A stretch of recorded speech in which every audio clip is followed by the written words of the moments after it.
नमस्कार, आप देख रहे हैं आई इंडिया और मैं हूं डॉक्टर पंकज सिंह गौर।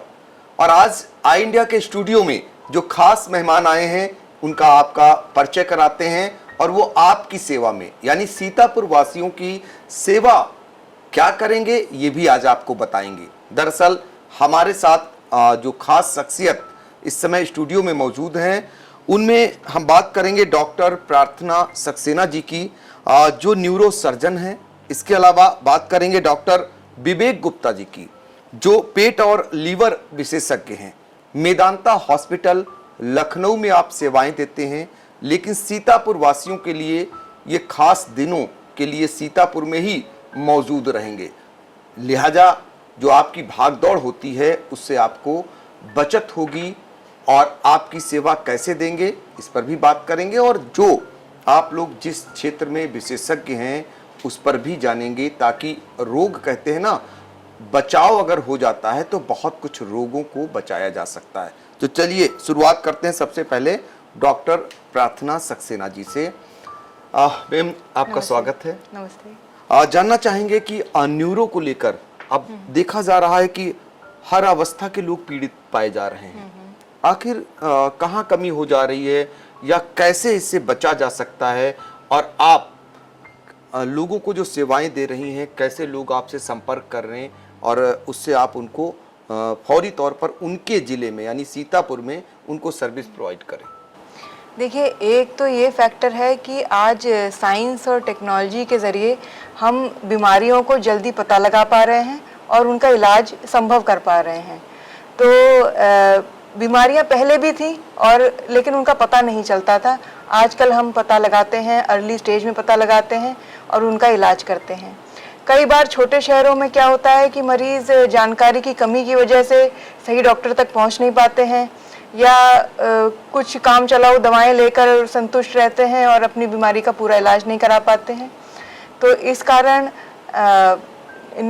कम से कम जो न्यूरो सर्जरी रिलेटेड जितने न्यूरोलॉजी रिलेटेड जितनी बीमारियां हैं उनका इलाज आपके सीतापुर में आपके नज़दीकी, जैसे कि मैं सहगल डायग्नोस्टिक सेंटर पर आती हूँ ओपीडी करने, तो वहाँ पर अवेलेबल हो सकता है, आपको एसेस मिल सकती है हाई एंड न्यूरो की सुविधाओं की। जी, तो ये तो हो गया कि सीतापुर में आप ये सुविधाएं दे सकेंगी। अब न्यूरो की अगर बात करें तो कैसे वो पता करे, जैसे कोई मरीज है पीड़ित है तो वो अभी बहुत सारे लोगों तक अवेयरनेस नहीं है, वो तो प्रथम दृष्टया वो क्या करे, उसे पता चले कि उसे ये बीमारी हो गई है, तब फिर आपके पास आए? देखिए, जैसे कि मेरा जो क्षेत्र है वो ब्रेन और स्पाइन की सर्जरी का है और इसमें जो श्रेष्ठतम सर्जरी होती है दूरबीन द्वारा सर्जरी, वो हम करते हैं, मेदांता अस्पताल में प्रोवाइड कराते हैं। तो जिन मरीज़ों का लंबे समय से जैसे सर दर्द या मिर्गी के झटके, दिमाग रिलेटेड और अन्य समस्याएं हैं, स्पाइन रिलेटेड कमर दर्द, पैर दर्द और कई बार हाथों का दर्द या फिर शरीर में कई तरह की झंझनाहट या दिक्कतें और तरह की मरीज़ों को आती हैं, तो वो इसका प्रॉपर इलाज और डेफिनेटिव इलाज यानी कि परमानेंट इलाज के लिए हमारे पास आ सकते हैं। तो बिल्कुल, तो आगे भी बात करेंगे आपसे। अब हम डॉक्टर विवेक गुप्ता जी के पास चलते हैं और उनसे पेट और लीवर को लेकर के जानने का प्रयास करेंगे। डॉक्टर साहब, आपके पास पेट और लीवर को लेकर तमाम लोग आ रहे होंगे, भांत भांत की बीमारियां हो जा रही लोगों में, लीवर से लेकर पेट में, तो उनके लिए सुझाव दीजिए कि पहले वो क्या करें कि उन्हें पता चल सके कि उनके ये बीमारी हो गई है। जी, बहुत अच्छा आपका प्रश्न है। और जैसे डॉक्टर प्रार्थना ने बोला कि दिक्कत ये है कि पेशेंट लेट स्टेज में पहुंच रहा है, जबकि बीमारी जो है ऑलरेडी विकराल रूप ले चुकी है। तो हमारा एक मिशन ये भी है कि हम ऐसे शहरों में जाएं जहाँ पे कि ऐसे जो मरीज परेशान हो रहे हैं, जो कि अपनी बीमारी अननेसेसरी को भयावह रूप ले ली है, उसको समय पर पकड़ सकें। तो आजकल पेट की और लिवर की बीमारियाँ बहुत आम हैं। तो एक तो जो पेट में भारीपन रहना, गैस बनना, तो ये कुछ बीमारियां हैं जो कि मोस्टली लाइफस्टाइल रिलेटेड बीमारियां होती हैं, जिनको हम लाइफस्टाइल को मॉडिफाई करके, वेट कम करके, शुगर कंट्रोल करके कम कर सकते हैं। लेकिन उसके अलावा कुछ बीमारियां ऐसी भी हैं जिनको कि मेडिकल उपचार की बहुत सख्त जरूरत होती है, जैसे कि हेपेटाइटिस है, हेपेटाइटिस बी है, हेपेटाइटिस सी है, जिससे कि लिवर कमज़ोर हो जाता है, पीलिया हो जाता है। तो अभी क्या है कि ऐसे बीमारियों की कारगर दवाइयाँ उपलब्ध है हेपेटाइटिस बी और हेपेटाइटिस सी की, तो वो दवाइयों का प्रॉपर सेवन करने से ये दोनों बीमारियां पूर्णतः खत्म हो सकती हैं। और उसके अलावा है जैसे कुछ कैंसर है, जैसे गॉल ब्लैडर का कैंसर है, पेनक्रियास का कैंसर है, इसमें ये इन सब बीमारियों में भी पेट में भारीपन होता है, सूजन आ जाती है और पेट में दर्द रहता है या डकार होती है या फिर पेट ठीक नहीं रहता तो आंतों का कैंसर होता है। तो ये जो बीमारियां ये भी अगर सही टाइम पे डायग्नोस हो जाएं, जैसे कि स्टेज 1 में या स्टेज 2 में डायग्नोस हो जाएं, तो इनका भी ट्रीटमेंट कम्प्लीटली हो जाता है। तो प्रॉब्लम तब आती है जब पेशेंट इग्नोर करते हैं और फिर 3rd 4th स्टेज में पहुंचते हैं, तब उपचार जो है इसका थोड़ा मुश्किल होता है। डॉक्टर साहब एक चीज़ और जानना चाहेंगे कि ये बीमारियां बड़े शहरों तक ही सीमित हैं या छोटे शहरों में भी अब बहुतायत में पाई जाती है? जैसे सीतापुर है, ये यहाँ दरअसल अशिक्षित लोग भी बहुत हैं और दूसरा एक भूभाग जो है वो यहाँ पर फ्लड से ज़्यादा प्रभावित है, तो वो जो गंदा पानी बाद में वो सेवन करते हैं तो उनको भी तमाम रोग हो जाते हैं। तो अब छोटे जिलों में भी पेट और लीवर के क्या मरीज ज़्यादा हो रहे हैं? बहुत अच्छी बात आपने कही, स्पेशली जो ये गैंगेटिक प्लेन है, ये जो तराई रीजन है, तो वहाँ पे भी ये जो एक तो स्टोन की दिक्कत काफ़ी होती है और गंदा पानी पीने से गैस्ट्रोएंटराइटिस वगैरह भी होती है। और तीसरा जहाँ तक कैंसर का सवाल है, तो आजकल इन औसत जो कैंसर की बीमारी पहले जो होती 50, 60, 70 साल के उम्र में होती थी, अब हम आंतों का कैंसर देखते हैं 30 साल के बच्चों में, 40 साल में, 20 साल के बच्चों में देखा जा रहा है। तो कहीं ना कहीं ये इसमें जो पर्यावरण का भी एक महत्वपूर्ण इसका योगदान है कि जो पर्यावरण जो थोड़ा सा जो जिसे बोलते हैं कि दूषित हो गया है, और खान पान भी जैसे मॉडर्न होता जा रहा है, क्योंकि पहले क्या था कि मॉडर्न लाइफस्टाइल शहरों में होता था, अभी क्या है कि हमारे गांव विकसित हो गए हैं, तो किसी ना किसी तरह से वो जो मॉडर्न लाइफस्टाइल है वो शहरों वो गांव में भी आ गया है, वो सुविधाएं गांव में भी आ गई हैं। तो एक्टिविटी कम हो जाना और सेडेंटरी लाइफ जीना, तो इसीलिए धीरे धीरे जो शहरों की जो बीमारियां हैं वो गाँवों की तरफ बढ़ रही हैं। तो देखिए ये आपके लिए भी इसलिए ज़रूरी है कि अब ये न सोचिए कि आप गांव में रह रहे हैं या छोटे शहर में रह रहे हैं, वहाँ पर जो परिवर्तन देखने को मिल रहा है उसके चलते अब बीमारियाँ वहाँ तक भी पहुँच रही, यानी आपको भी छू रही हैं। तो सभी का सुझाव अभी तक जो निकल करके आया कि प्रथम दृष्टया अगर बीमारी के बारे में समझ लेते हैं, उसको जान लेते हैं, तो निश्चित तौर पर उन्हें दूर किया जा सकता है। लेकिन जब वो गंभीर बीमारी बन जाती है तो फिर दिक्कत होती है। इसीलिए आपके शहर यानी सीतापुर में मेदांता हॉस्पिटल के इन डॉक्टरों की टीम अब उपलब्ध रहा करेगी और आपके बीच में रहेगी, जिसके चलते आपको जो दौड़ भाग करनी पड़ती थी वो दौड़ भाग नहीं करनी पड़ेगी। समय की तो बचत होगी ही और इसके साथ जो आर्थिक बोझ आप पर पड़ता था उसमें भी कमी आएगी। डॉक्टर साहब आपसे सवाल है न्यूरो को लेकर और कि छोटे शहर से भी लोग आते हैं। हाँ जी। किस प्रकार की बीमारी होती है न्यूरो की उनको? देखिए बहुत छोटे शहरों से जो मेजॉरिटी में जो हमें लोग मिलते हैं जो अपनी बीमारी को काफ़ी लंबे समय से यानी कि 10 साल 9 साल 15 साल से झेल रहे होते हैं और काम चलाऊ दर्द की दवाइयाँ या कुछ और काम चलाऊ दवाइयाँ लेते रहते हैं। जिस बीमारी का आज के टेक्नोलॉजी के ज़माने में परमानेंट इलाज संभव है, मिनिमली इन्वेजिव सर्जरी यानी कि दूरबीन द्वारा सर्जरी संभव है और दवाओं से हमेशा के लिए निजात संभव है, उस बीमारी को लोग ढोते रहते हैं केवल जानकारी की कमी की वजह से और डॉक्टरों की अवेलेबिलिटी नहीं होने की वजह से। तो अब ये चीज़ आप लोग देख सकते हैं कि आपके यहाँ भी ये सुविधा उपलब्ध रहेगी। बहुत बड़ी बात कही डॉक्टर साहब ने कि देखिए जानकारी का अभाव और डॉक्टर की उपलब्धता ना होने के कारण कितना आप सफ़र कर जाते हैं, आप अपनी ज़िंदगी से भी कभी कभी हाथ धो बैठते हैं। तो ऐसी अब नौबत शायद नहीं आएगी। आपके अपने सीतापुर में मेदांता हॉस्पिटल के इन डॉक्टरों की टीम उपलब्ध रहा करेगी। डॉक्टर साहब आपकी सेवाओं की बात करें सीतापुर में, तो कौन कौन से दिन और कहाँ पर्टिकुलर आप लोग मिलेंगे? जी अभी हम लोग महीने में 2 बार आ रहे हैं, पहले और तीसरे बृहस्पतिवार को आ रहे हैं। और हम लोग इस समय सहगल डायग्नोस्टिक सेंटर जो शहर के बीच में है वहाँ पे हम लोग न्यूरो और गैस्ट्रो के डॉक्टर उस दिन आ रहे हैं। उसके अलावा मेदांता के डॉक्टर बाकी दिन आ रहे हैं, जो कि वो जो जानकारी है वो मेदांता की वेबसाइट पर मिल सकती है। पर कोई भी गैस्ट्रो या न्यूरो के मरीज पहले या तीसरे बृहस्पतिवार को आके मिल सकते हैं। अच्छा, अब अमूमन आपने देखा होगा कि गैस अमूमन लगभग सभी को बन रही है, क्यों? और ना बने तो क्या करें? देखिए, गैस जो बनने के जो मुख्य कारण है वो एक जो वो लाइफस्टाइल में की डिजीज में आते हैं। कुछ तो गैस बनने के मेडिकल कॉज होते हैं, जैसे कि भाई पेट में अल्सर बन गया या फिर आंतों में रुकावट आ रही है ना, तो उस कंडीशन में वो अराउंड 10 से 20% जो पेशेंट हैं उनको कोई मेडिकल या सर्जिकल कॉज होता है। ऐसे या तो कोई कैंसर बन गया है कि उसमें दबाव पड़ रहा है, आंतों में दबाव पड़ रहा है, जैसे कि पैनक्रियास कैंसर है, गॉल ब्लैडर कैंसर है, स्टमक कैंसर है।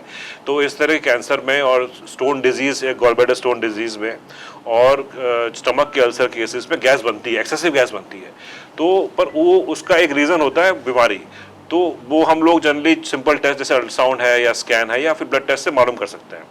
पर अगर उनको छोड़ दिया जाए तो 80% लोगों को जो गैस की बीमारी हो रही है वो लाइफस्टाइल इशू से हो रही है। लाइफस्टाइल इशू में 3 चीज़ें हैं। एक तो एक्टिविटी जो है, हम लोग की फिजिकल एक्टिविटी कम होती जा रही है, मोस्टली सेडेंटरी जॉब होता जा रहा है। उस वजह से क्या है कि वो पूरे दिन की गैस आपकी रिलीज ना होने के वजह बॉडी में इकट्ठी होती रहती है। दूसरा, खाना पीना। तो जो भी खाना पीना जो पैकेट में खाना आ रहा है, पैकेट में चाहे बिस्कुट है, चाहे नमकीन है, या फिर जो फ्राइड खाना है, जो फ्राई कर रहे हैं, एक्सेसिव मिर्च ले रहे हैं, चीज़ ले रहे हैं, तो ये सब जो खाना है ये हमारा नेचुरल खाना नहीं है। हमारा नेचुरल खाना है वो है रोटी या चावल या सब्जी या दालें या फ्रूट्स। तो जैसे जैसे हम कंजम्पशन ये जो है अननेचुरल फूड का करेंगे तो उसको बॉडी पूरी तरह से जो है वो एक्सेप्ट नहीं करेगी और वो गैस बनाएगी। और जो तो खान पान पे विशेष ध्यान देना है, खाने पीने की टाइमिंग पे ध्यान देना है कि खाना हम एक नियमित टाइम पे खाएं, ब्रेकफास्ट के टाइम पे ब्रेकफास्ट करें, सोने से 2 घंटे पहले डिनर कर लें। अब अगर रात में 12-2 बजे डिनर करेंगे और 3 बजे सोएंगे तो गैस तो बनेगी ही। उसके अलावा वेट कंट्रोल करना, शुगर डायबिटीज़ के पेशेंट में गैस देखने को मिलती है, शुगर को कंट्रोल करना, और नशीले पदार्थ, अल्कोहल, तंबाकू से दूर रहना। तो ये करने से 80% तो गैस कैसे ही खत्म हो जाएगी। और लेकिन गैस को हल्के में नहीं लेना चाहिए, उससे संकेत भी कभी कभी होता है कि ये कैंसर की तरफ भी हो सकता है। बिल्कुल बिल्कुल। तो कई बार हमने देखा है कि गैस के पेशेंट को ठीक से जो है जांच नहीं की गई और गैस चलती रही, अल्टीमेटली वो कैंसर निकला। तो गैस को डॉक्टर को दिखा लीजिए और वो सिंपल जांच करके, पेट दबा के, अल्ट्रासाउंड करके वो ये बता सकता है कि आपको जो प्रॉब्लम हो रही है वो उसका कोई खतरनाक बीमारी का सूचक तो नहीं है। तो फिजिशियन से तो संपर्क करें, स्पेशली अगर गैस हफ्ते 2 हफ्ते से ज़्यादा बढ़ रही है। तो देखिए, गैस को जो सामान्य आदमी मान बैठता है वो सामान्य नहीं है। तत्काल अगर आपको लंबे समय तक गैस बनी रहती है तो आप चिकित्सक से मिल सकते हैं, क्योंकि ये गंभीर बीमारी की ओर संकेत दे रहा होता है, ये कहना है डॉक्टर साहब का। और हम जानना चाहेंगे जो आप ऑपरेशन करती हैं न्यूरो को लेकर, वो किस प्रकार के ऑपरेशन होते हैं, और अब न्यूरो को लेकर बहुत कम जगह ऐसी सुविधा मिल पाए और आप सीतापुर में ये सुविधा देने जा रही हैं, तो किस प्रकार के न्यूरो को लेकर ऑपरेशन होते हैं? देखिए, जो मेरा स्पेशलाइजेशन है वो एंडोस्कोपिक न्यूरोसर्जरी में है, दूरबीन द्वारा ब्रेन की सर्जरी और दूरबीन द्वारा स्पाइन की सर्जरी, जिसमें बहुत छोटा चीरा आता है और अगले ही दिन से मरीज चलना फिरना शुरू कर देता है, ऑपरेशन के तुरंत बाद से ही सुधार दिख जाता है।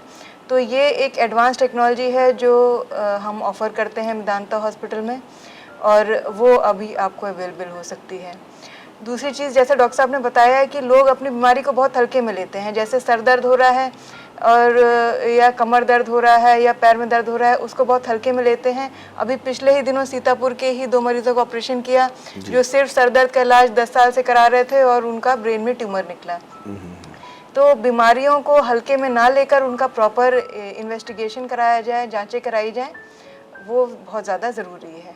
आपने भी बहुत महत्वपूर्ण बात बताई कि जो सरदर्द होता है वो ये न समझिए कि आपके जो देर से जग रहे हैं या सो रहे हैं सिर्फ वहीं तक सीमित है।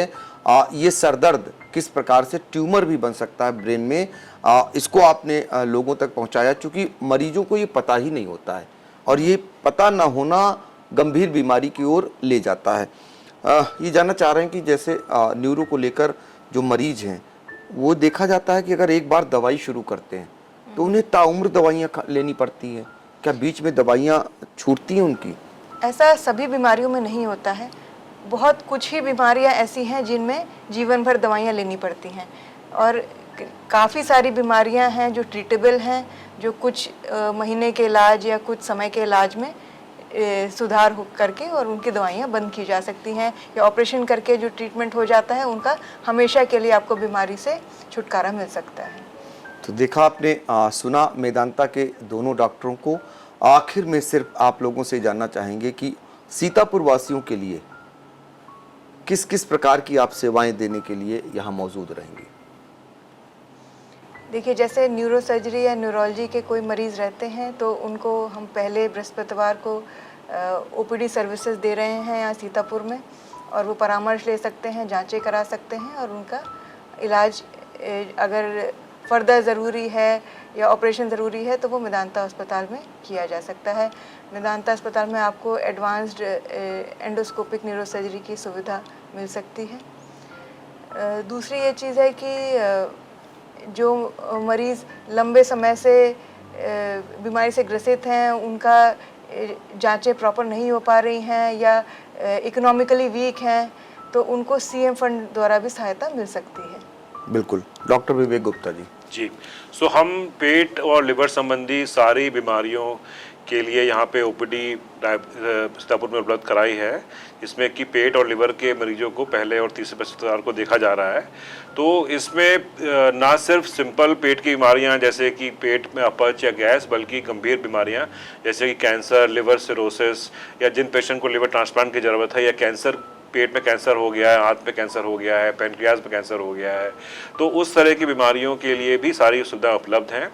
और हमारे पास वेदांता हॉस्पिटल में इस समय सारी लेटेस्ट टेक्निक हैं, रेडियोथेरेपी है, कीमोथेरेपी है, जिसमें कि हम लोग एडवांस से एडवांस कैंसर का भी ट्रीटमेंट हम लोग करने की कोशिश करते हैं, और लिवर ट्रांसप्लांट तो रेगुलर हम लोग कर ही रहे हैं। तो सीतापुर निवासी हमारी जो सुविधाएं का पूरा लाभ उठा सकते हैं। तो बिल्कुल मेदांता हॉस्पिटल के डॉक्टरों की ये टीम ओपीडी के लिए सीतापुर के जो सहगल डायग्नोस्टिक सेंटर है वहाँ उपलब्ध रहा करेगी।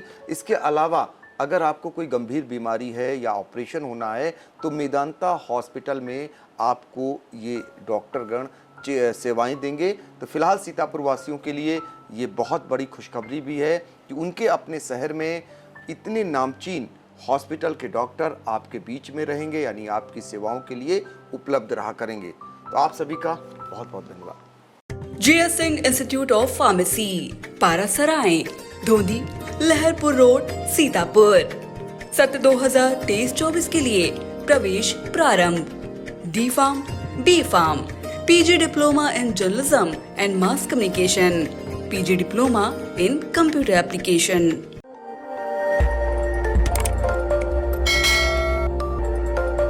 खबर आपकी, नजर हमारी।